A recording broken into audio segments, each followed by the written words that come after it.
بسم اللہ الرحمن الرحیم الحمد للہ رب العالمین والصلاة والسلام علی رسولہ الکریم وعلی آلہ وصحبہ اجمعین رب اشرح لی صدری ویسر لی امری واحلل عقدۃ من لسانی یفقہوا قولی اما بعد۔ تمام تعریفیں اس اللہ عز و جل کے لائق و زیبا ہے جو تمام جہانوں کا بنانے والا اور اسے پالنے والا ہے، اور درود و سلام اس کے آخری نبی محمد صلی اللہ علیہ وسلم پر۔ الحمدللہ ہم تمام مرد اور خواتین اس خطبہ جمعہ کے لیے جمع ہوئے ہیں۔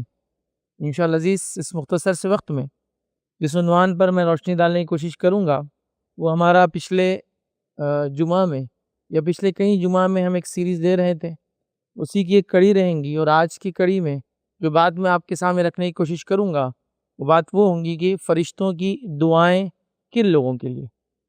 لاسٹ ٹائم یا پچھلی مرتبہ جس ٹاپک پہ ہم نے اپنے آپ کو روکا تھا، جس نے فرشتوں کی دعائیں ہم نے دیکھی تھی، اس میں خاص طور سے تمام وہ اعمال میں نے لینے کی کوشش کی تھی جس میں فرشتے ایک نمازی کے لیے دعا کرتے ہیں۔ پھر ہم نے دیکھا تھا صف کو صحیح کرنے والوں کے لیے، اول صف کو سب سے پہلے بڑھنے والوں کے لیے، امام کے رائٹ سائڈ کھڑے رہنے والوں کے لیے، وغیرہ وغیرہ ہم نے دیکھا تھا۔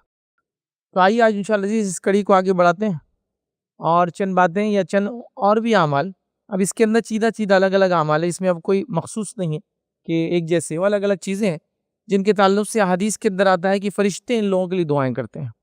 ویسے تو کئی اعمال کے لیے احادیث کے اندر فرشتوں کی دعاؤں کے تذکرے آتے ہیں، یقیناً وہ پوروں کو کور کرنا ممکن نہیں ہے، تو آج کی اس کڑی میں جتنی ہو سکتی میں رکھنے کی انشاءاللہ اس کوشش کروں گا۔ اللہ نے چاہا تو پھر اگلی جمعہ سے انشاءاللہ عزیز وہ اعمال جس سے فرشتوں کی بد دعا لگتی ہے، یہ تو دعا ہو گئی تھی، بد دعا لگتی وہ بھی دیکھنے کی انشاءاللہ عزیز ہم کوشش کریں گے۔ تو چلیے آئیے وہ اعمال جن کے کرنے سے فرشتوں کی دعاؤں میں ہم شامل ہو سکتے ہیں، ان میں ایک اور عمل آج ہم دیکھیں گے، وہ ہے نماز کے بعد اپنی جگہ پر ہی بیٹھے رہنا۔ جب انسان فرض نماز پڑھ لیتا ہے اور فرض نماز پڑھنے کے بعد وہ اپنی جگہ پر ہی بیٹھا رہتا ہے اور وہ اعمال جو مسنون ہیں وہ کرتا ہے، جیسا ذکر ہے، اذکار ہے، یا اس کے علاوہ اور بھی چیزیں چونکہ حدیث میں الفاظ ہے، وہ بیٹھا رہتا ہے، ٹھیک، تو اس کو بھی اجر ملتا ہے، فرشتوں کی دعائیں ملتی ہیں۔ آئیے حدیث کے الفاظ اس طرح سے، مسند احمد کی روایت ہے، اللہ کے رسول صلی اللہ علیہ وسلم نے فرمایا اور کہا، تم میں سے نماز کے بعد اپنی نماز کی جگہ پر بیٹھنے والے پر فرشتے اس وقت تک درود پڑھتے رہتے ہیں جب تک وہ اسی جگہ رہے اور بے وضو نہ ہو، مطلب جب تک وہ اس جگہ بیٹھتا ہے اور جب تک بے وضو نہ ہوتا ہے تب تک کے لیے فرشتے دعا کرتے ہیں۔ اب وہ چاہے ذکر کے لیے بیٹھے، تلاوت قرآن کے لیے بیٹھے، کوئی اجتماع یا تقریر کے لیے بیٹھے، یا دینی علم سیکھنے کے لیے بیٹھے، لیکن وہ مسجد میں بیٹھتا ہے تو تب تک فرشتے اس کے لیے دعا کرتے ہیں۔ اور کیا دعا کرتے ہیں؟ اللہ کے رسول صلی اللہ علیہ وسلم فرماتے ہیں اور کہتے ہیں، وہ دعا کرتے ہیں، اے اللہ اس کو معاف فرمائے، اے اللہ اس پر رحم کر، اللہم اغفر لہ، اللہم ارحمہ، اے اللہ اس کی مغفرت کر، اے اللہ اس کو جو ہے معاف کر، یاد رکھیے۔ تو لہٰذا مغفرت مطلب اس کے گناہوں کو معاف کر دے، یاد رکھیے، اور رحم کر مطلب اللہ تعالیٰ اس کو رحم کر، مطلب آخرت کے اندر یاد رکھیے دنیا میں اللہ رب العزت جو ہے وہ رحمان ہے، مطلب سب کو اس کے نعمتوں کا فائدہ ہوتا ہے۔ بارش برستی ہے تو سارے گھروں پر ایک ساتھ برستی ہے ایک شہر میں، لیکن اللہ رحیم صرف مومنوں پہ ہے روز قیامت، یاد رکھیے، عمومی اس کی رحمت سب کو حاصل ہونے والی نہیں ہے، وہ خصوصی رہیں گی اور صرف مومنوں کے لیے۔ تو وہ دعا کرتے ہیں، اللہ اس پر رحم کر، مطلب دنیا میں رحم کر، آخرت میں رحم کر۔ تو فرشتوں کی دعائیں تب تک ملتی ہے جب تک ایک آدمی نماز کے بعد نماز کی جگہ بیٹھا رہتا ہے، پھر مسنون اذکار ہے اور دیگر چیزیں کرتا ہے۔ تو ہم کوشش کریں مساجد کے اندر جانے کی، ٹھیک ہے، اور اس میں اول وقت آنے کا بھی دیکھ لیا، نماز میں رہنے کا ثواب ملا، اور بعد میں رکنے کا یہ ہے کہ فرشتوں کی دعائیں، تو نماز میں رہنے کا ثواب بھی ہے، فرشتوں کی دعائیں پہلے بھی ملی اور اس کے بعد بھی فرشتوں کی دعاؤں کا ایک انسان مستحق ہوتا ہے۔ تو لہٰذا ہم کوشش کریں کہ اگر وقت ہو ہمارے پاس، چونکہ آج کل مصروفیتیں ہیں، آفیسز ہے، اسکولز ہے، کالجز ہے، مختلف لوگوں کے انکم کی وجہ سے لوگ آگے پیچھے ہوتے ہیں، وہ ایک الگ بات ہے، لیکن کوشش کرے انسان اگر وہ خالی ہے تو کئی لوگوں کو دیکھا جاتا ہے فری ہے تو نکڑ پہ کھڑے ہیں، چوراہوں پہ کھڑے ہیں، کیوں نہ مسجد میں نماز کے حاضر بیٹھا جائے ایک لمبے عرصے تک، تاکہ اجر و ثواب کے ہم مستحق بنے بہرحال۔ تو یہ ایک عمل تھا۔ آئیے اور ایک عمل دیکھتے ہیں جس کے کرنے سے فرشتوں کی دعاؤں کے ہم جو مستحق ہوتے ہیں یا فرشتے ہمارے لیے دعا کرتے ہیں، وہ ہے ختم قرآن کرنے والوں کے لیے فرشتے دعا کرتے ہیں۔ اس کا معنی یہ ختم قرآن مطلب ایک انسان قرآن پڑھ رہا تھا، اس نے قرآن کو چالو کیا الحمدللہ رب العالمین سے، اور وہ خاتمے تک جا رہا ہے، مطلب سورہ فاتحہ سے شروع کر رہا ہے اور سورہ ناس پر ختم کر رہا ہے، اور پہلے زمانے میں یہ بات بالکل عمومی طور سے کی جاتی تھی، یاد رکھیں۔ اسی اعتبار سے قرآن کے اندر، اسی اعتبار سے دیکھیں نبی اکرم صلی اللہ علیہ وسلم کے زمانے میں قرآن میں بہت ساری چیزیں نہیں تھی جو آج آپ دیکھتے ہیں لکھنے کے اعتبار سے، مطلب یہ کہ وہ جو رکوع، اس کے بعد منزلیں، اس کے بعد پارا، یہ آپ دیکھتے ہیں نا. اس کے بعد نصف، جو سورہ کہف کے اندر یہ تلطف دیکھیے آپ دیکھیں گے تو وہ تھوڑا بڑا لکھا ہوا رہتا ہے، چونکہ وہاں ایگزیکٹلی قرآن آدھا ختم ہوتا ہے، ہاف قرآن ختم ہوتا ہے وہاں، تو وہ نصف بولتے ہیں اس کو، تو ہاف قرآن یہ آپ سب دیکھیں گے. تو یہ کیوں بنائے گئے؟ یہ پہلے زمانے میں نہیں تھے، اس اعتبار سے تھے. رکوع سے مراد یہ کہ ایک رکعت میں کتنا پڑھ لے، تو رکوع بنا دیے گئے تھے. اسی طرح ایک انسان جو ہے مہینے میں قرآن ختم کرے تو پارے بنا دیے گئے تھے. مطلب یہ نہیں کہ اس کو قرآن ویسے ہی تھا، صرف اس کو کہ بھائی یہاں سے یہاں تک پڑھے تو ایک ایکولی 30 ڈیز میں ڈسٹریبیوٹ کر دیا گیا تھا. پھر منزلیں بنا دی گئی تھی اس 7 قرآن میں، تاکہ 7 ڈیز میں کسی کو ختم کرنا ہو تو 7 منزلیں ہیں. ٹھیک، تو اس اعتبار سے یہ سب کیا گیا تھا. تو پہلے زمانے میں لوگ قرآن کو ختم کرنے کی عموماً عادی تھے، یاد رکھیے، بہت زیادہ کثرت سے پڑھتے تھے. تو ظاہر سی جب وہ سورہ فاتحہ سے سورہ ناس سے پہنچ رہے تو جس وقت قرآن ختم ہو رہا ہے، جس وقت، تو اس وقت سے لے کر اگر صبح کر رہا ہے تو شام تک، شام کر رہا ہے تو صبح تک فرشتوں کی دعائیں حاصل ہوتی ہیں. تو آئیے اللہ کے رسول صلی اللہ علیہ وسلم کیا فرماتے ہیں. سنن دارمی کی روایت آپ نے فرمایا، جب ختم قرآن رات کے ابتدائی حصے میں ہو، اور چونکہ عموماً اس زمانے میں قرآن مصروفیت دن میں ہوتی حلال روزی کی، تو یہ کام رات میں زیادہ کرتے تھے. ٹھیک ہے، تو بہرحال آپ فرما رہے ہیں جب تم ختم قرآن رات کے ابتدائی حصے میں ہو تو فرشتے صبح ہونے تک اس پر ختم قرآن کرنے والے پر درود بھیجتے، مطلب دعائیں کرتے ہیں رہتے ہیں. اور اگر ختم قرآن رات کے آخری حصے میں ہو، مطلب تہجد کے وقت، سحر کے وقت جس کو کہیں گے، اگر اس وقت ہوتا ہے تو شام تک، مطلب اس کا پورا دن شام تک فرشتے اس کے لیے درود بھیجتے رہتے ہیں. قرآن کو ختم کرنے والا، مطلب سورہ فاتحہ سے شروع کر کے سورہ ناس تک پڑھنے والا، جس وقت اس کو سورہ ناس میں ختم کرے گا تو اس وقت جب ختم ہوں گا، اس وقت سے لے کر تو اس کی شام میں ہے تو اس کی صبح تک فرشتے اس کے لیے دعا کرتے ہیں، یاد رکھیے. اور فرشتوں کی دعا ہم نے دیکھا اس کی مغفرت کے لیے ہوتی ہے، اس پر رحم کے لیے ہوتے ہیں، دنیا میں مشکل آسانی کے لیے ہوتی ہے، اور کئی بہرحال تو فرشتے دعائیں کرتے ہیں، یاد رکھیں. تو لہٰذا ہمیں چاہیے کہ ہم قرآن کو بترتیب پڑھیں، سورہ فاتحہ سے سورہ ناس، اور اس کو ختم کرنے کی کوشش کریں. یہ بڑی جس کو ہم کہیں گے ایک بری چیز ہے جو آج کے زمانے میں دیکھی جا رہی ہے، کہ لوگ بڑی بڑی ڈائجسٹ، بڑی کوشچنرز یا سوال و جواب کی کتابیں، اس کے علاوہ بڑی بڑی سلیبس کی بکس، اس کے علاوہ بڑی بڑی کتابیں جو پروفیشن سے ریلیٹڈ ہوتی ہیں، جس سے ان کو دنیا کا فائدہ ہوتا ہے، وہ تمام چیزوں کو پڑھتے ہیں، کھنگالتے ہیں، لکھتے ہیں، ٹک مارک کرتے ہیں، بک مارک کرتے ہیں، یاد رکھتے ہیں اور اس کو سہت کے رکھتے ہیں. لیکن ابھی قرآن سے وہ محبت اور وہ ربط، وہ ضبط ہمارا نہیں رہا کہ یہ بار بار ختم ہو رہا ہے. سوچئے، میں کسی پہ الزام نہیں ڈال رہا ہوں، میں بھی اپنے آپ کو اس میں شامل کر رہا ہوں. سوچئے آخری بار قرآن ہم نے کب ختم کیا تھا شروع سے لے کر آخر تک؟ آخری بار. وہ خوش نصیبی لوگ ہیں جو قرآن کو پڑھ رہے ہیں اور اس کو وقتاً فوقتاً اپنے زندگی میں ختم کر رہے ہیں. میں تو اپنے تقریروں میں یہ بھی کہتا ہوں کبھی کبھار، کم از کم یہ تو ہو کہ سال میں ایک بار قرآن کو سورہ فاتحہ سورہ ناس تک پڑھا جائے، کم از کم ایک بار، رمضان کے علاوہ. رمضان میں تو سن ہی رہے اور پڑھ بھی رہے تو پڑھیے، لیکن کم از کم رمضان کے علاوہ ایک بار تو ہو کم از کم. یہاں تو 30 پارے اس لیے بنائے گئے تھے کہ 30 دن میں ختم ہو، 7 منزلیں لکھی گئی تاکہ 7 دن میں ختم ہو. چلیے وہ سب اب نہیں ہو پا رہا ہے، ایک بار تو. اور اس سے بھی زیادہ افسوسناک بات وہ ہے، اللہ کرے کہ ایسا نہ ہو کسی کے ساتھ، جو قرآن پڑھنا ہی نہیں جانتا ہو، یا پڑھنا سیکھا ہی نہ ہو، یا سیکھا تو بھول گیا ہو اور اب چاہتا بھی تو نہیں پڑھ سکتا ہے. کتنی بری بات ہے. تو لہٰذا یہ کوئی بدنصیبی نہیں ہے، فوراً اپنی زندگی کی روش کو بدلیں، سیکھنا شروع کر دیں. کوئی ایسا کوئی بڑی چیز نہیں ہے نا. دنیا کی شرمندگی ان کی تھوڑی بہت ہو سکتا ہے، کسی کے پاس جاتا بولیں گا اتنے بڑے ہو گئے نہیں سیکھ پائے، کوئی مسئلہ نہیں، لیکن آخرت کی شرمندگی سے تو بچ جائیں گے نا. لہٰذا پڑھنے کا معمول بنائیں، بڑی اہم چیز ہے. چونکہ نماز پڑھیں گا تو قرآن پڑھنا ہے، اس میں کئی دعائیں جو قرآن سے ثابت ہیں. قرآن کی مخصوص دعائیں اور مخصوص الفاظ کے کیا فضائل ہیں، اس پہ پورے میرے ایک لیکچر سے قرآن کے مخصوص الفاظ کے فضائل، قرآن کے مخصوص آیتوں کے فضائل یاد رکھیں، اور قرآن کی مخصوص جملوں کے فضائل. تو میں نے ایسے پورے 2 گھنٹے کے لیکچرز تک کبھی اس کو دیکھ. تو بہرحال قرآن ختم کرنے کا ایک معمول بنا ہے. آئیے تیسرا کام جو کرنا ہے جس سے فرشتوں کی دعائیں مجھے اور آپ کو حاصل ہوں گی، وہی یاد رکھیں، نبی اکرم صلی اللہ علیہ وسلم پر درود بھیجنے سے فرشتوں کا درود ہم کو حاصل ہوتا ہے. نبی اکرم صلی اللہ علیہ وسلم پہ صلوات بھیجنے سے، جس کو درود بولتے ہیں، درود ابراہیمی، اور بھی درود یاد رکھیں جو ثابت ہے، تو ہمیں فرشتوں کی دعائیں حاصل ہوتی ہیں. آئیے مسند احمد کی روایت ہے، اللہ کے رسول صلی اللہ علیہ وسلم فرماتے اور کہتے ہیں، جس شخص نے رسول اللہ صلی اللہ علیہ وسلم پر ایک مرتبہ، مطلب آپ پر دعا جو ہے درود پڑھا، اللہ تعالیٰ اس کے فرشتے اس پر 70 مرتبہ درود بھیجتے ہیں. ایک مرتبہ اللہ کے رسول صلی اللہ علیہ وسلم پہ درود بھیجنے کا فائدہ یا فضائل یہ 70 ٹائمز اینجل اور خود اللہ رب العزت بھی، فرشتے اور اللہ رب العزت بھی آپ پر درود بھیجتے ہیں، رحمت کی دعائیں، برکت کی دعائیں، مغفرت کی دعائیں ملتی رہتی ہے اگر ایک بار نبی اکرم صلی اللہ علیہ وسلم پر ہم درود بھیجتے ہیں۔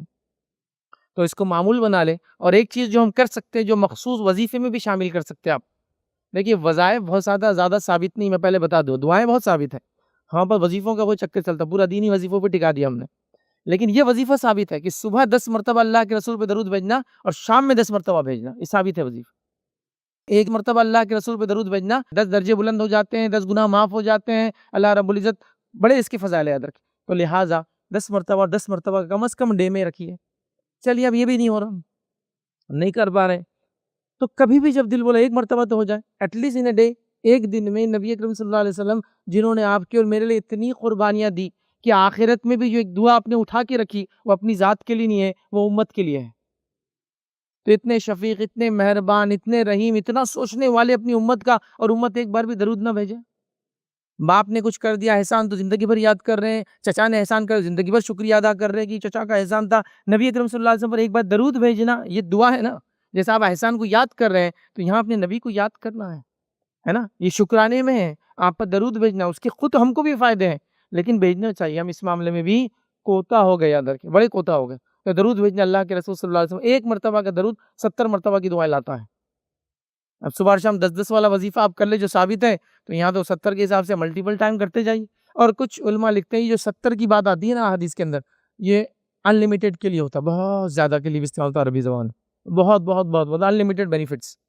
تو بہرحال اس کو بھی کرنے کی کوشش کریں، نبی اکرم صلی اللہ علیہ وسلم پہ ہم درود بھیجیں۔ اب آئیے درود کے بارے میں، چونکہ میں نے بات کی، مختصر سا درود کا فضائل رکھ دیتا ہوں، اور جمعہ کے دن درود کے بڑے فضائل یاد رکھیں، خاص ہے۔ اللہ کے رسول نے خود فرمایا کہ جمعہ کے دن مجھ پہ درود بھیجا کرو، تو جمعہ کے دن تو خاص کریں، عام دنوں میں بھی کریں، لیکن درود کی ایک فضیلت آتی ہے، یاد رکھیں وہ کیا ہے، بڑی فضیلت ہے۔ ابی بن کعب رضی اللہ عنہ یہ فرماتے اور کہتے ہیں، میں نے نبی کریم صلی اللہ علیہ وسلم کا سوال کیا، یا رسول اللہ صلی اللہ علیہ وسلم، میں آپ پر بہت زیادہ درود پڑھنا چاہتا ہوں، تو اپنی دعاؤں کا کتنا حصہ دعا کا رکھوں اور کتنا حصہ درود کا رکھوں؟ مطلب میں آپ پر درود بھیجنا چاہتا ہوں، تو میں جب دعا کرتا ہوں اللہ تعالیٰ سے، اپنی حاجت طلب کرتا ہوں، تو کتنا پارٹ اپنی دعا کروں اور کتنا پارٹ آپ پر درود بھیجوں؟ کیا آپ مشورہ دیں گے؟ تو نبی اکرم صلی اللہ علیہ وسلم جتنا تو چاہے کر لے، لیکن اگر زیادہ کرے تو بہتر ہے۔ مطلب جتنا تو چاہے، اس میں کوئی میں ریسٹرکشن نہیں لاتا ہوں، لیکن اگر زیادہ کرے تو بہتر ہے۔ تو اب ابی بن کعب رضی اللہ عنہ اگلا سوال کرتے ہیں، پوچھتے ہیں، میں نے عرض کیا کہ اللہ کے رسول، کیا 1/4 درود بھیجوں اور باقی اپنی دعا کروں؟ مطلب 1/4، مطلب اگر کوئی چیز کے 4 حصے ہیں تو ایک حصہ میں آپ پہ درود بھیجوں، 3 حصے اپنی دعا کروں، مطلب اگر 4 دعائیں آپ کو کرنا ہے تو ایک درود ہے اور 3 دعائیں ہیں، تو کیا میں 1/4 درود بھیجوں اور یہ کروں؟ تو اللہ کے رسول صلی اللہ علیہ وسلم فرمایا ہے، تو جتنا پسند کرے بہتر ہے، لیکن زیادہ کرے تو اچھا ہے۔ تو پھر انہوں نے اگلا سوال کیا، اللہ کے رسول آدھا بھیجوں پھر؟ مطلب اگر 4 دعائیں کرنا ہے تو 2 درود اور 2 ہی دعائیں کروں، مطلب 2 اس میں اپنی دعا اور 2 آپ پہ درود؟ تو اللہ کے رسول صلی اللہ علیہ وسلم فرمایا، تو جو بہتر سمجھے، جو پسند کرے اتنا بھیج، لیکن زیادہ بھیجے تو بہتر ہے۔ پھر وہ اگلا سوال کرتے ہیں اللہ کے رسول صلی اللہ علیہ وسلم کہ 2/3 کر دوں، 2/3 اپنی دعا کا درود اور 1/3 اپنی دعا، مطلب اگر ایک چیز ہے اس کے 3 حصے کر دیا جائے تو 2 حصے درود اور 1 حصہ کیا میں اپنی دعا کروں؟ تو نبی اکرم صلی اللہ علیہ وسلم فرمایا، تو جو پسند کرے وہ بہتر ہے، لیکن اگر زیادہ کرے تو اچھا ہے، مطلب اس میں اور مزید اضافہ کرے تو اچھا ہے۔ تو فرماتے اللہ کے رسول صلی اللہ علیہ وسلم، میں اپنی اب دعا ہی نہیں مانگوں گا، میں صرف آپ پر درود بھیجوں گا جب بھی مجھے کوئی مسئلہ ہو تو نبی اکرم صلی اللہ علیہ وسلم فرماتے ہیں، اور آپ نے جب کہا کہ میں اپنی دعا کے بجائے صرف آپ پہ درود بھیجوں گا، تو آپ نے فرمایا، تو پھر تو تمہارے غموں کی کفایت کی جائیں گی اور تمہارے گناہ معاف کر دی جائیں گے، پھر تو تمہارے غموں کی کفایت کر دی جائیں گی۔ دعا انسان مانگتا ہے نا، پریشانی کے لیے مانگتا ہے، حاجت کے لیے مانگتا ہے تو غم ہے، تو تمہاری غموں کی کفایت کی جائیں گی اور تمہاری مغفرت کی جائیں گی، 2 بینیفٹ مل جائیں گے درود کے، مطلب گناہ معاف کر دی جائیں گے اور سارے مسائل حل ہو جائیں گے، مطلب جو دعا مانگنا تھی درود بھیج دو، ہو گیا۔ اسی لیے آپ دیکھیں گے اہل عرب میں یہ خاص ہے، کوئی بھی چیز بھولیں گے، کوئی مصیبت آئیں گے، کچھ ہوں گی تو درود پڑھنا شروع کر دیں گے، دعا نہیں کرتے ہیں کبھی۔ اللہم صلی علی محمد، مثال کے طور پر آپ کسی عرب سے پوچھیں، ارے فلاں چیز کہاں ہے، اللہم صلی علی محمد وعلی آل محمد، وہ دعا درود شروع کر دیں گے، مطلب وہ دعا کر رہا ہے ایکچولی وہ، لیکن وہ درود کی شکل میں کر رہا ہے اس حدیث کے ماتحت کہ میں اپنی دعا کیوں کروں، میں سیدھا درود بھیجوں گا تو میری غموں کی کفایت کی جائیں گے، میری مغفرت کی جائیں گے، تو میرے 2 فائدے ہو جائیں گے۔ آپ سمجھ رہے ہیں؟ تو درود پڑھ دینا فوراً. تو ان میں وہ عادت ہے. بہرحال ایک چونکہ وہ کلچرل ہے, علم رکھتے ہیں تو ان کے اندر وہ سب چیزیں کلچرل ہے. یاد رکھیں ہمارے پاس ایسی عادتیں, اللہ رحم کرے, برائی, گالی گلوچ, دوسرے گندے الفاظ کے لیے ہم کو بائی ڈیفالٹ یاد ہے. اچھائی نہیں نکلے گی منہ سے. اگر کسی نے آپ کو ستا دیا تو آپ اس کو کبھی خاموشی اختیار کریں گے یا خیر کی دعا نہیں کریں گے, بد دعا دے دیں گے فوراً. ہم نے عادت بنا لیا, لیکن اچھی بات نہیں ہے. اس نے آپ پہ ظلم کیا, آپ اس کے لیے دعا کریں, خاموشی اختیار ہے, چل اجر دیں گے آپ کو. ہر دھکے پر دعائیں دینے کی ضرورت نہیں. اللہ کے رسول نے عورتوں کی اس چیز سے روکا, جو کچھ ہوتے ہی بس وہ کوسنے بیٹھ جاتی ہے نا, تمہارا بیڑا غرق ہو, تمہارے ساتھ تو یہ ہو, ان کے بچے برباد ہو جائے, یہ محلہ سب لوگ فلاں ہو جائے. ہوتا ہے نا, تھوڑی سی چیز ہو جائے, نہیں کرنا چاہیے, اس لیے کہ آپ نہیں جانتے وہ مستحق نہیں تھا, اس بددعا کا بددعا ریٹرن آتی ہے. بہرحال تو درود کا معاملہ ہو تو اگر اپنی دعاؤں کے بدلے میں اور آپ صرف درود ہی مانگ لیں, درود ہی پڑھ دے تو کافی ہو جائے گا. کفایت بھی کی جائیں گی غموں کی, گناہ بھی معاف کر دی جائیں گی. تو اب یہ بہت بڑی چیز معلوم ہوئی. ایک تو فرشتوں کی دعا ملی 70 مرتبہ, اللہ رب العزت کی دعا مطلب اس کا فضل ملا, درود ملا 70 مرتبہ, اور اس کے علاوہ یہ فضیلتیں ہیں کہ دعا کے بدلے اگر یہ کر لے تو. چلیے آگے بڑھتے ہیں. چوتھی چیز ہم دیکھتے ہیں جس کی وجہ سے فرشتوں کی دعائیں ہم کو ملتی ہے, وہ یہ یاد رکھیے, خیر پر خرچ کرنے والے کے لیے اس کو دعائیں ملتی ہے فرشتوں کی, خیر کے لیے خرچ کرنے والے کی. اچھا, یہ جو روایت حدیث ہے اس میں صرف خیر پر خرچ کرنے والے کو دعا نہیں ملتی ہے, نہیں خرچ کرنے والے کو بد دعا بھی ملتی ہے. تو یہ دونوں چیزیں ایک ساتھ آ رہی ہے. اب تک یہ ساری روایتوں میں یہ دونوں والے پارٹ نہیں آئے تھے, نہیں نہ بارے مطلب اگر کوئی درود نہ بھیجے تو گناہ نہیں کر رہا ہے, لیکن بھیجے تو ثواب کر رہا ہے. لیکن اب جو آ رہا ہے معاملہ یہ حدیث کے اندر, مطلب یہ معاملہ ایسا کرو, نہیں کرو گے تو یہ ملیں گا. مطلب اگر دعا مل رہی تو بد دعا بھی مل سکتی. کیا عمل ہے وہ؟ عمل خیر پر خرچ کرنے والے کے لیے فرشتے دعا کرتے ہیں, اور خیر پر خرچ نہ کرنے والے کے لیے بد دعا کرتے ہیں. آئیے حدیث کے الفاظ اس طرح سے, صحیح بخاری اور صحیح مسلم کی متفقہ علیہ روایت ہے. صحیح بخاری اور صحیح مسلم میں جو حدیثیں آتی ہیں ان حدیثوں کو متفقہ علیہ کہتے ہیں. مطلب امام بخاری اور مسلم نے اتفاق کیا اس حدیث پہ, تو آپ کئی جگہ دیکھیں متفقہ علیہ تو سمجھ جانا بخاری اور مسلم کی روایت ہے. بہرحال چلیے, تو حدیث کے الفاظ کیا ہے؟ نبی اکرم صلی اللہ علیہ وسلم فرماتے ہیں, کہتے ہیں کوئی دن ایسا نہیں گزرتا کہ جس دن صبح, ٹھیک ہے, کوئی دن ایسا نہیں گزرتا بندے جس میں صبح کرتے ہیں مگر 2 فرشتے نازل ہوتے ہیں. ان میں سے ایک دعا کرتے ہوئے کہتا ہے اے اللہ خرچ کرنے والے کو بدل عطا فرما, اور دوسرا فرشتہ کہتا ہے اے اللہ روکنے والے کو تباہ اور برباد کر دے. تو یہاں خرچ کرنے والے سے مراد اللہ کی راہ میں خیر پر خرچ کرنے والا, صحیح جگہ خرچ کرنے والا, رشتہ داروں پہ خرچ کرنے والا, مطلب جو بھی جائز ہے, زکوٰۃ, صدقات, فلاں فلاں فلاں, تو یہ خرچ مراد ہے. تو خیر پر خرچ کرنے والے کے لیے دعا, اور نہیں خرچ کرنے والے کے لیے دوسرا فرشتہ بد دعا دیتا. ہر روز 2 فرشتے اترتے ہیں اور ایک انسان کے لیے دعا یا بد دعا دیتے ہیں. خرچ کرنے والے کے لیے دعا اور روکنے والے کے لیے بد دعا. اب ایک مسئلہ کیا آتا ہے, جب بھی خرچ کی بات آتی ہے تو ہم لوگ مالداروں کی طرف دیکھتے ہیں, ہمیں تمہارے لیے بات ہے, تمہارے لیے بات ہے, ہر آدمی مالدار کی طرف دیکھ رہا ہے. نہیں, یہاں خرچ میں مالدار اور غریب کا تقسیم ہی نہیں. جو جس استطاعت میں ہے وہاں اس کو خرچ کرنا ہے, یہ خرچ مراد ہے. مطلب کیا؟ مطلب یہ کہ اگر میں 100 روپے دن میں کماتا ہوں تو روپیہ تو اللہ کے راہ میں خرچ کر سکتا ہوں نا, روپیہ 1 روپیہ کر سکتا ہوں نا, تو پھر کرے. یہ سمجھنے کی ضرورت ہے. ہم جب بھی خرچ کی بات ہے مالداروں کو سوچنا, ایسا نہیں. اور اگر ایک انسان جو 100 روپیہ کماتا ہے اس میں سے روپیہ کسی پہ خرچ کرتا ہے تو اپنی انکم کا 1% خرچ کر رہا ہے, تو اس کو ثواب روپیہ خرچ کرنے کا نہیں ملے گا, انکم کے پرسنٹیج کے اعتبار سے ملیں گے. یہ بات یاد رکھیے, ورنہ اگر ایسا ہو جائیں گا تو مالدار کے قریب تو غریب کبھی خرچ کر کے پہنچ ہی نہیں سکتا ہے. پہنچ سکتا ہے, غریب مالدار سے آگے پہنچ سکتا ہے خرچ کرنے میں. وہ ایسا کہ میں نے آج 100 کمایا تو 50 روپے خرچ کر دیا. بتائیے کوئی مالدار 1 لاکھ کما کے 50,000 خرچ کر سکتا ہے کیا؟ میں نے 50% آف دا سیلری آج خرچ کی, مجھے 50% مال خرچ کرنے کا اجر ملنے والا. تو اللہ تعالیٰ فیصد میں دیں گا اور روپیے کی اماؤنٹ میں نہیں ملنے والا ہے. کوئی یہ نہ سوچے اس نے 1 روپیہ خرچ کیا, میں نے 50 کیا تو میرا 1 روپیہ تو کیا ویلیو. نہیں, تمہارا 1 روپیہ تمہاری ارننگ کا کیا پارٹ تھا اس پر ڈیپینڈ ہے. سب چیزیں بڑی بات ہے, سمجھنے کی ضرورت ہے ان چیزوں کو. تو کوئی بھی انسان, میں نے تو نہیں دیکھا لاکھ کماتا ہو لاکھ خرچ کرتا ہو, لیکن ایسے لوگ میں نے دیکھے جو 100 کما کے پورا 100 بھی کسی بھی خرچ کر دیتے ہیں, کیونکہ وہ اس دن پاتے ہیں کہ وہ زیادہ مستحق ہے میرے بدلے. بہت بڑی بات ہے. تو خرچ کرنے والے بن جائیے, ہر آدمی خرچ کریں. خرچ کرنے کی خصوصیت کیا ہے معلوم آپ کو؟ اللہ رب العزت دیتا بھی چلا جاتا ہے. کسی کہنے والے نے ایک اچھی مثال دی تھی سمجھنے کے لیے خالی, کہ ایک ٹینک ہے, اس میں کئی نل لگے ہوئے ہیں اور پانی تیزی سے جا رہا ہے, تو اوپر والا دیکھ کر بولتا ہے اس کو جلدی جلدی بھرو, اس کے پانی زیادہ جا رہا ہے, زیادہ تو اس کو زیادہ خرچ کر رہا ہے. اب ایک جگہ ٹینک ایسے پانی خرچ ہی نہیں ہوتا, تو ایک تو پانی سڑنا شروع ہو جائے گا, گال گنجال کیڑے مکوڑے آنا چالو ہو جائیں گے اس میں، اور پانی خراب ہو جائے گا، استعمال کے لائق اس کے لیے بھی نہیں رہیں گا جس نے ٹینک میں بھرا ہے۔ تو یہ مثال خرچ کرنے والی کہ جب وہ خرچ کرتا ہے تو اللہ دیکھتا ہے، ارے اس کا تو بہت خرچ ہو رہا، کم ہو جا رہا ہے، اس کو اور عطا کرتے جاؤ، اور عطا کرتے جاؤ، اور عطا کرتے۔ اچھا کیسے؟ کبھی یہ بھی سوال آتا ہے، ٹھیک ہے آپ نے بول دی بھائی صاحب میں تو شروع کر دیا لیکن دکھ رہا نہیں، کیسے؟ وہ بھی سمجھو۔ خرچ جب انسان کریں گا تو مختلف شکلوں میں چیزیں سامنے آئیں گی۔ ایسا بھی ہو سکتا ہے کہ جہاں خام و خواہ کے پیسہ خرچ ہونے والا تھا اللہ نے وہاں سے بچا لیا خرچ کی وجہ سے، ابھی دکھیں گا تو نہیں نا۔ جیسا کہ میں اللہ کے نام میں خرچ کرتا تھا تو میں بیماری سے بچ گیا، جس کے نتیجے بیماری میں جو پیسہ جانے والا تھا وہ اللہ کے نام میں خرچ کرنے کی وجہ سے اجر میں شامل ہو گیا۔ سمجھے نا بات؟ تو کبھی ایسا بھی ہوتا تھا ہمارا کیسا، آپ نے بولے خرچ کرو، کر دی 50 خرچ کر دیا، 50 ریٹرن ہی نہیں آ رہے کہیں سے، ویسا نہیں ہے، وہ کیلکولیشن الگ ڈھنگ سے ہوگا۔ اور دوسری بات یہ ہے کہ جب اللہ کے نام میں خرچ کرتے ہیں تو مال بڑھتا ہے لیکن کیلکولیٹر میں گھٹتا ہے، دکھنے کے اعتبار سے کم ہوگا نا، 100 روپے میں سے زکوٰۃ دی 2.5 روپیہ، تو اب 97.5 بچے اپنے پاس، تو کیلکولیٹر تو یہی بتاتا ہے۔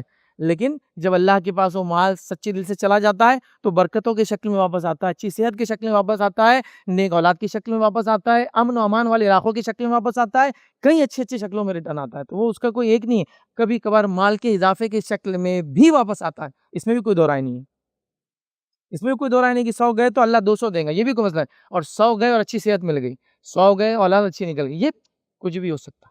تو بہرحال خرچ کرو، صحیح جگہ خرچ کرو، اور امت مسلمہ کو کوئی خرچ کرنے میں ٹھینگا نہیں بتا سکتا، ہاں بہت خرچ کرنے والی امت ہے، لیکن کہاں خرچ کرتی ہے بڑا مسئلہ ہے، وہ ایشو ہے، کہاں خرچ کرتی۔ آج ہمارے خرچ وہاں ہو رہے جہاں ہونے کی ضرورت ہی نہیں ہے، شادی بیاہ سب سے اول، اچھے گھر اس کے بعد، پھر اب سیر و تفریح بھی جڑ گئی آ کے، اور اچھے گیجٹس بھی جڑ گئے، اچھے استعمال کی چیزیں اور گھومنے پھرنے کا شوق، یہ سب چیزوں میں ہمارا خرچ ہو رہا ہے، لیکن جہاں ہونا ہے وہ کیا کیا ہے وہاں ہم نے چھوڑ دیا۔ دیکھیے کہ انسان گھر جو پونجی جمع کرتا ہے، آپ میں سے کئی لوگ ہیں اس عمر کو پہنچ گئے جو پونجی جمع کرتا ہے، اچھا خالی آپ اس میں شامل نہیں ہے، سماج بھی کبھی کبھار گناہ گار ہوتا ہے، پورا سماج مل کے ایک انسان سے گناہ کرواتا ہے، اور اس میں سے یہ اجتماعی گناہ جو مسلمان ایک دوسرے سے کرواتے ہیں، خود نہیں کرتے ہیں کبھی دوسرے سے بھی کرواتے ہیں، وہ ہے شادی بیاہ میں فضول خرچیاں جو جہیز کے نام پہ کروائی جا رہی ہے، رسومات کے نام پہ کروائی جا رہی ہے۔ میں نہیں چاہتا اپنی بچی کی شادی غیر سنت طریقے پہ ہو، لیکن لوگ مجبور کرتے ہیں کہ میں وہ سب کروں، تو پورا سماج مل کے گناہ میں مجھے ڈال رہا ہے، نہیں ڈال رہا، ڈال رہا ہے، کروں گا کیا؟ مسئلہ ایسا ہے کہ یہ سماجی گناہ ہے جس سے میں اکیلا بچ نہیں سکتا ہوں، سب کر رہے ہیں مجھے کرنا ہے۔ ارے بھائی خرچوں کو کم کرو، یہ شادی بیاہ ولیمے رسومات خرافات یہ خرچے ختم کرو، اس کے بدلے آپ کے لیے جو خرچ کرنے کی جگہ ہے ان جگہوں پہ خرچ کرو۔ یاد رکھو وہ سب سے پہلی جگہ ہے علم اور فن اور ہنر میں اپنے بچوں پہ خرچ کرو۔ علم سے مراد دنیا بھی آ گیا اور دین بھی آ گیا، الگ الگ نہیں کر رہا ہوں اس کو میں۔ سب سے پہلا مستحق جہاں پیسہ خرچ ہونا یہ ہے، چونکہ اگلی نسلیں جب علم اور ہنر اور فن میں آگے رہیں گی تو وہ اور کمائیں گی اور اپنی اگلی نسلوں کو لے کر چلیں گی، یہ بڑی اہم چیز ہو گئی ہے۔ اس کے علاوہ آپ کے خرچ کے مستحق ہیں پھر وہ لوگ جن کو اللہ رب العزت نے دنیا کے اندر مال کا مستحق بنایا ہے، ان پہ خرچ کرو۔ ان میں سب سے اول وہ یتیم بچے جن کے پاس مال نہیں ہے، وہ بیوہ عورتیں جو یتیم بچوں کو پال رہے پریشان والے، وہ اس کی مستحق ہے۔ پھر آپ کے دیگر رشتہ دار اور دیگر لوگ سماج کے، ان کو کھلاؤ پلاؤ پہناؤ۔ اور شروعاتی زمانے میں یہی سب ہو رہا تھا، صحابہ کا اصل مال اسی پہ خرچ ہوتا تھا، اسی پہ ہوتا تھا۔ آج ہمارے خرچ کا معاملہ ہی الگ ہے۔ ماں عائشہ بیٹھی ہے، اللہ کے رسول صلی اللہ علیہ وسلم کے دنیا سے جانے کی بات ہے، آپ کی وفات کے بعد کسی نے 1,00,000 روپیہ 1,00,000 درہم تحفے میں بھیجا، ظاہر سی بات ہے امہات المومنین میں سے، تو اللہ کے رسول صلی اللہ علیہ وسلم کی خاندان کو یا خانوادے کو زکوٰۃ نہیں چلتی ہے، صدقہ بھی نہیں چلتا ہے، تحفے تحائف دینا پڑتے ہیں۔ تو کسی نے 1,00,000 مطلب 1,00,000 اشرفی سمجھ لیجیے عام زبان میں، وہ گفٹ میں دیا، تحفے میں بھیجا اپنی ماں کو کہ اے ماں آپ اس کو استعمال کیجیے۔ اب یہ ہوا کہ ماں عائشہ نے اپنی جو لونڈی کو بلایا، اس زمانے میں غلام وغیرہ کا سسٹم تھا، کہا اس کو دے کے آؤ، اس کو دے کے آؤ، اس کو دے کے آؤ، اس کو دے کے آؤ، اس کو دے کے آؤ، جو بھی آپ نے ترجیحات تھی، وہ غریب یتیم مسکین معذور بے سہارا پڑوسی فلاں فلاں فلاں آپ نے وہ کیا۔ شام ہوئی تو کہا افطار کے لیے کچھ لاؤ، تو کہا افطار کے لیے گھر میں کچھ بھی نہیں ہے، تو کہا 1,00,000 درہم دیے تھے نا کسی نے ہدیے میں آئے تھے نا، تو کہا آپ کا معاملہ ہی ایسا ہے، بس اس کو دے کے آؤ، اس کو دے کے آؤ، اس کو دے کے آؤ، پورے 1,00,000 ختم ہو گئے۔ کہا ٹھیک ہے کوئی مسئلہ نہیں، ٹھیک ہے کوئی مسئلہ نہیں، آگے بڑھو۔ تو وہ 1,00,000 درہم ان کے پاس آتے ہیں اور شام میں ان کو افطار کرنے کے لیے پیسے نہیں ہیں، مطلب 100% خرچ کر دیا جو آیا۔ اچھا یہ جو تحفہ آیا تھا، یہ تحفہ ظاہر سی بات ہے ملکیت ہوتا ہے، تحفہ ایسی چیز نہیں ہے کہ جو آپ بعد میں جس نے تحفہ دیا اس سے پوچھے میں کیا کروں اس کا، تحفہ ملکیت ہوتا ہے، جب آپ کو کسی نے دے دیا تو آپ اس کے مالک بن جاتے ہیں، آپ جو چاہے آپ کریں۔ ان کو ملے 1,00,000 انہوں نے کسی اور کو دے دیا، آپ سمجھ رہے ہیں؟ تو یہ صحابہ کا معمول تھا اور اللہ رب العزت نے ان کو ریٹرن بھی دیا اس کا، اس لیے کہ یہی ماں عائشہ ہے جنہوں نے اس حدیث کو روایت کیا تھا۔ وہ حدیث کیا تھی؟ نبی اکرم صلی اللہ علیہ وسلم سے ایک مرتبہ آپ نے دیکھا جانور ذبح ہوا، کہا یہ اس کو دے کے آؤ، وہ اس کو دے کے آؤ، وہ اس کو دے کے آؤ، اور آخر میں جو ایک چھوٹا سا حصہ آپ کے لیے بچا تھا، ماں عائشہ نے اللہ کے رسول فرمایا، اللہ کے رسول بس ابھی صرف اتنا بچا ہے، مطلب بہت تھوڑا بچا ہے۔ تو اللہ کے رسول صلی اللہ علیہ وسلم نے کہا یہ نہیں، وہ جو گیا وہ بچا ہے۔ ماں عائشہ کیا کر رہی ہے کہ اتنا بچا ہے، مطلب ابھی ہاتھ روک دیں، خود بھی تو کھانا ہے۔ تو اللہ کے رسول کیا فرما رہے ہیں؟ یہ نہیں بچا، یہ تو سیلف خرچی میں آئیں گا، وہ بچا ہے جو گیا ہے۔ مطلب کیا ہوا؟ سمجھیے بات کو۔ اگر میں آپ سے کہوں کہ ایک کمپنی اس میں آپ کو انویسٹ کرنا ہے، میں بالکل بھی یہ کہوں گا نہیں کبھی، اور میں نے زندگی میں کہا بھی نہیں یاد رکھے، لیکن اگر آپ سے کہوں ایک کمپنی انویسٹ کرنا ہے، ریٹرنز 700 ٹائمز منیمم، جتنا ڈالوں گے اس کا 700 گنا ملے گا کم از کم، اس کے بعد اور بھی بڑھ سکتا ہے، مور دین 700 بھی ہو سکتا ہے، ایک ڈالنا ہے۔ بس لمٹ یہ ہے کہ آنکھ بند کرنے کے بعد ملتا ہے، وہ آنکھ بند کرنے سے پہلے نہیں ملتا ہے، مطلب دنیا سے جانے کے بعد اس کے ریٹرن سے، مطلب اس کا لاکنگ پیریڈ آپ کی زندگی ہے۔ دنیا میں ہوتے ہیں 5 سال 10 سال ریٹائرمنٹ، ویسا نہیں، اس کی لاکنگ پیریڈ ہے آپ کی life and notes 700 times and more than that, مطلب اس سے بھی زیادہ، ملٹیپل آف 700 ٹائمز، 700 کا کئی گنا زیادہ آپ کو ملنے والا ہے۔ تو دنیا میں تو ہم کر دیں گے فوراً مل رہا ہے تو، لیکن آخرت کے اعتبار سے ہم کوئی حساب نہیں سمجھتا ہے۔ لیکن صحابہ کو جو ہے یہی حساب سمجھتا تھا، بس دنیا کے حساب نہیں سمجھتے تھے کہ بھائی کتنا ملے گا اور کیسا ملے گا، ان کو یہ حساب سمجھتا تھا کہ یہ ریٹرنز ہے۔ تو آپ صلی اللہ علیہ وسلم سے آپ نے وہ سنا تھا جو گیا وہ بچا، تو وہاں عائشہ اپنی زندگی میں جو گیا اس کو بچا مان کر سارا خرچ کر دیا کرتی تھی جو آپ کے پاس آتا تھا۔ اور کئی واقعات ہیں خرچ کرنے کے معاملے میں، مطلب لا تعداد صحابہ کے واقعات۔ ماں عائشہ ہے، نبی اکرم صلی اللہ علیہ وسلم ہے، ایک مانگنے والے نے آواز دی۔ اس زمانے میں لوگ یوں ہی نہیں مانگتے تھے، یوں ہی بالکل نہیں مانگتے تھے، بات بالکل طے تھی، کیونکہ اللہ کے رسول صلی اللہ علیہ وسلم کی حدیث سن رکھی تھی، جو بلا وجہ دنیا میں مانگیں گا روز قیامت اپنے رب سے ایسے ملیں گا کہ چہرے پہ گوشت نہیں ہوں گا۔ تو کوئی مانگتا نہیں تھا بے وجہ، لیکن ایک آدمی مانگ رہا ہے مطلب جینوین ہے، دینا ہے۔ میں عائشہ سوال کرتی ہوں، ایک کھجور ہے کھانے کے لیے، دے دو، مطلب اویلیبل فوڈ دے دیا، کہا دے دو۔ اندازہ لگائیے میرے سے آپ سے ہو سکتا ہے کہ مطلب اس کی تو میں مثال بھی نہیں دے سکتا ہوں، مثال دوں گا تو صرف آپ ہنسیں گے، مثال بھی نہیں دے سکتا ہوں کہ اگر میں یہ کہہ دوں، ایک سلف کا ایک واقعہ ہے، بہرحال ان کے 10 مہمان آ گئے، اب بیچارے بہت پریشان ہوئے، 10 ہی روٹیاں تھیں ان کے پاس، وہ بھی غریب آدمی، رات میں مہمان آ گئے، کریں گے کیا؟ اور آپ کو پتا ہے نا عربوں کے اندر یہ آج سے نہیں، قدیم زمانے سے نبی اکرم صلی اللہ علیہ وسلم اور اس سے پہلے سسٹم تھا، وہ روٹی گھر پہ نہیں بناتے تھے، ان کے بریڈ باہر سے بن کے آتی تھی۔ اور آج بھی جتنے عرب کنٹریز ہے اور فرسٹ ورلڈ یورپین کنٹریز ہے، سب روٹی باہر سے بناتے ہیں، گھر میں نہیں بنتی ہیں، تو اب بنا بھی نہیں سکتے ہیں نا، تو 10 ہی روٹیاں اویلیبل ہیں، 10 لوگ ہیں، اب ظاہر سی بات ہے ایک آدمی ایک سے زائد کھا سکتا ہے، تو بڑے شرمندہ ہوئے، تو کیا کیا؟ 10 روٹی رکھ دی، چراغ بجھا دیا، تاکہ ایک ایک جب فرسٹ ٹائم لیں گے پھر اس کا سیکنڈ ٹائم سب سمجھیں گے اس نے لیا فنش۔ روٹیاں رکھ دی، چراغ بجھا دیا، صبح اٹھ کر دیکھتے ہیں 10 کی 10 روٹیاں جیسی کی ویسی ہیں، کیونکہ ہر کھانے والے نے سوچا وہ کھا لے تو اچھا ہے، کیونکہ آنے والوں نے بھی دیکھ لیا 10 روٹیاں، چراغ بجھ رہا ہے، تو اندازہ تو دیکھیے آپ کو بھی اندازہ ہوتا ہے، کسی گھر گئے اور وہ بیچارہ چائے بنانے کو بھاگ رہا ہے، دودھ نہیں ہے، فلاں نہیں ہے، بہانے بنا رہا ہے کہ آج تو دودھ والا ہی نہیں آیا فلاں، لیکن وہ بہانے ہیں اس کے، ہم سمجھ رہے ہیں کہ وہ لا نہیں سکتا، اس کی استطاعت نہیں ہے، تو آپ بھی بولتے ہیں ارے میرے کو تو بہت پسند آتی ہے چائے جو کالی رہتی، بغیر شکر کی رہی تو اور اچھا ہے، اور کچھ نہیں تو مجھے آپ خالی گرم پانی دے دیجئے، مجھے وہ بھی گلا صاف کرنے کے لیے اچھا لگتا ہے۔ آپ سمجھ جاتے ہیں سچویشن، تو وہ آنے والے بھی سمجھ گئے سچویشن، تو وہ سوچ رہا ہے وہ کھا لے تو اچھا ہے، وہ سوچ رہا ہے وہ کھا لے تو اچھا ہے۔ اب اگر میں اس کی مثال ہمارے اپنے آپ سے دے دوں، 10 لوگ اور 10 روٹیاں رکھی ہے، اللہ اللہ، ہر آدمی چاہیں گا کہ وہ ایک روٹی کو 1 سیکنڈ میں کھائے گا، دوسری اس کو ملے، وہ ملنے پورنے والی کسی کو بھی نہیں، تو یہ لینے کا مزاج بن چکا ہے، وہاں دینے کا مزاج تھا، اور یہ مزاج ہمارا قومی طور سے بن چکا ہے، میں بالکل برائی سے نہیں بول رہا ہوں، لیکن آپ کو یہ میرے بات کو ماننا پڑے گا، مانگنے کا مزاج ہمارے اس ملک عزیز میں ہم مسلمانوں کا قومی مزاج ہے۔ یہ مزاج کی اگر آپ کو مثال دیکھنا ہے تو 4 لاکھ روپے خرچ کر کے حج کمیٹی سے، اور 7 سے 10 لاکھ روپے خرچ کر کے پرائیویٹ سے جاتا ہے، لیکن وہاں بھی فری کی چھتریاں جمع کرتے رہتا ہے، فری کے جوس ڈھونڈتے رہتا ہے، فری کے کھانے کا مل ڈھونڈتا ہے، مزاج بن گیا ہے ہر چیز فری چاہیے۔ ارے بھائی 4 لاکھ روپے خرچ کرے آپ نے تو فری کا کھانا کیوں ڈھونڈ رہے ہیں آپ جب خرید سکتے ہیں؟ وہ ایک مزاج کا پارٹ ہے ہمارے. وہ گدے اٹھا لو جو ہاں جس پہ سوئے، چونکہ وہ تو ویسے پھینک دیں گے. بولے وہ آتے ایئرپورٹ پہ وہ لیتے نہیں گدے اندر، چونکہ وہ سائز اس کا میچ نہیں ہوتا. سبحان اللہ، یہ کوئی طریقہ ہے زندگی جینے کا؟ تو دینے کا مزاج جن قوموں کا بن جاتا ہے تو پھر وہ دینے والی قومیں بن جاتی ہے، حتیٰ کہ وہ نان مسلم بھی ہو تو دینے والے ہی رہتے ہیں، کیونکہ وہ ان کا مزاج ہوتا ہے. تو اپنے مزاج کو ہم تبدیل کریں. ہمارا دین ہم سے ڈیمانڈ کرتا ہے کہ دینے والے بنو. کسی سے لینے کو پسند مت کرو. مانگنے کو حد درجے آخر حد موت سے پہلے پسند کرو کہ مانگوں گا. مانگنا پڑ جائے تو صرف ایک وقت کے کھانے کی اتنا مانگوں گا. حدیث میں الفاظ ہی، اگر کسی کو مانگنے کی ضرورت پڑ جائے تو ایک وقت کا صرف کھانے کی اتنا مانگ سکتا ہے، اس سے ایکسٹرا جمع نہیں کر سکتا. اللہ تعالیٰ ذمہ لیں گا اس کے کھانے کا. تو یہ سارے اصول، مطلب مانگنا بھی ہے تو اصول بتا دیے گئے، دینا بھی ہے تو اصول بتا دیے گئے.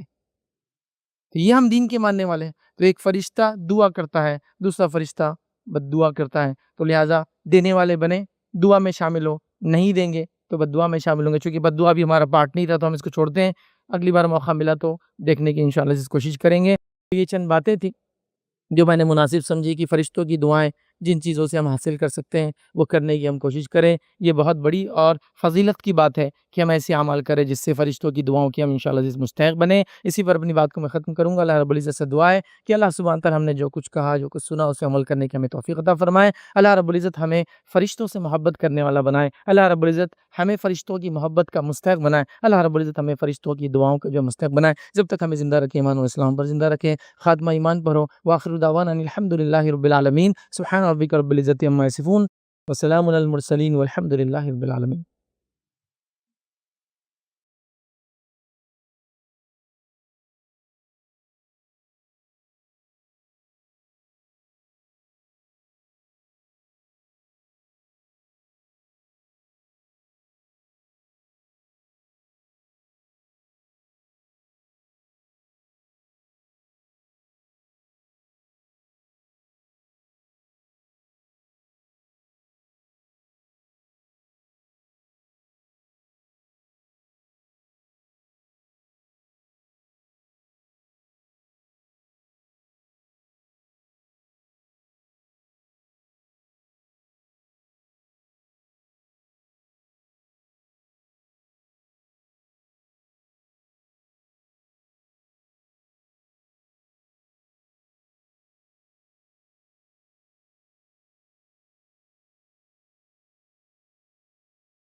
السلام علیکم. آپ بھی ہمارے اس کام میں تعاون کریں اپنی زکات و صدقات کے ذریعے. ڈونیشن ڈیٹیلز کے لیے ڈونیٹ پر کلک کریں. اگر آپ کو ہمارے ویڈیوز پسند آئے ہیں تو اسے شیئر کریں اور سب کے حقدار بنیں. روزانہ ہمارے ویڈیوز کو پانے کے لیے ہمارے یوٹیوب چینل کو سبسکرائب کریں اور بیل آئکن دبائیں. ہم سے دیگر سوشل میڈیا پر جڑنے کے لیے ویڈیو میں دیے گئے آئی ڈی کو سرچ کریں. جزاک اللہ.